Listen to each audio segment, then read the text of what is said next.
So Craig Emerson, I mean, this is back on the idea of divesting the supermarket giants. He basically says that if the giants are forced to sell, so say you've got a Woolworths and then they've got to sell a Metro, for example, then his concern is that Metro could just be picked up by another giant. So then it becomes counterproductive and then leads to greater market concentration. Do you share that view at all? Well, there is always concern with divestiture powers whether they will actually decrease prices. In the same way, though, you would also you're looking at that, you would also consider that whether enormous fines, the way that Craig Emerson is considering, whether they will have the effect of increasing, decreasing prices.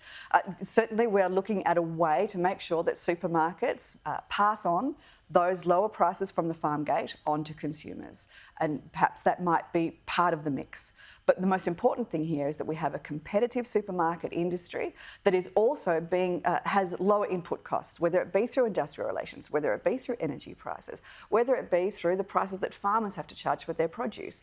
And quite frankly, if you're not getting those things right, well, of course, the supermarkets have to pass on higher prices. Do you have concerns that, breaking a mandatory code of conduct, a $10 million fine or whatever it is for a multi-billion-dollar company, that's just pocket change, is it not? It's enormous. No, it's very it's absolutely significant, and it will be significant too for shareholders. So you support that then? And let's not forget who the shareholders are. The shareholders are superannuation funds and superannuation members. So you support that big companies. stick approach then from Craig Emerson with the big fines if they breach a mandatory code of conduct? Well, there's already significant fines available to those that breach competition. But that's not mandatory. No, the code of conduct isn't mandatory. The code of conduct is voluntary. And quite frankly, looking at a mandatory code of conduct is not necessarily a bad thing.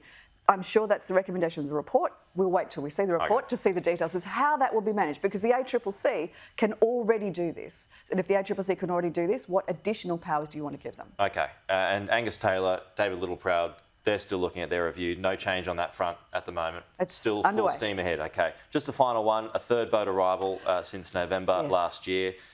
The government says this is Operation Sovereign Borders working.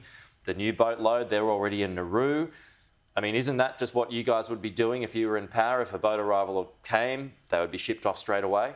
Quite frankly, the undermining of Operation Sovereign Borders over the last 2 years is what's brought this third boat that has arrived. Let's remember, it's arrived undetected, it's dropped off asylum seekers, and then it's returned undetected. This isn't the third boat arrival. There's apparently been around 14 boat arrivals. Just that this is the third that's gone undetected. That's really concerning. That's very concerning. The fact that the floodgates have been opened, that the people smugglers believe that they can now sell a passage to Australia that will allow people to stay here permanently, that there is a permanent pathway to residency by arriving here illegally, that's of great concern. That's on the government because they have undermined Operation Sovereign Borders. All right, Jane Hume, we're out of time. Appreciate you coming in though. Thank you so much.